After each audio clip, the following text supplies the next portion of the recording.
पवार यांचं बारामतीमध्ये मतदान आहे। बारामतीमध्येच सुप्रिया सुळे यांनी सुद्धा मतदान केलेलं आहे। अजित पवार यांनी, सुनेत्रा पवार यांनी देखील मतदान केलेलं आहे आणि आता शरद पवार मतदानासाठी रवाना झाले आहेत। प्रतिभाताई पवार सुद्धा शरद पवार यांच्यासोबत उपस्थित असल्याचं बघायला मिळतंय।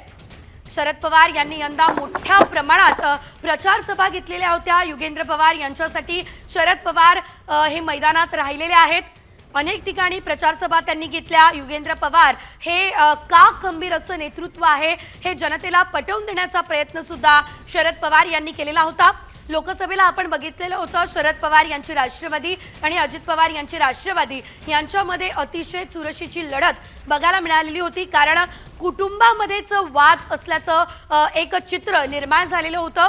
कारण जशी राष्ट्रवादीमध्ये फूट पडली, अजित पवार वेगळे झाले, त्यानंतर लोकसभेमध्ये अजित पवार यांनी सुनेत्रा पवार यांना सुप्रिया सुळे यांच्या विरोधात उभं केलेलं होतं। निवडणुकीच्या रिंगणात सुनेत्रा पवार आणि सुप्रिया सुळे या उभ्या होत्या आणि आता जर आपण बघितलं तर बारामती मतदारसंघामध्ये विधानसभेमध्ये देखील चित्र काहीसं तसंच दिसतंय, कारण काका आणि पुतण्यामध्ये थेट लढत बारामतीमध्ये यंदा बघायला मिळतेय।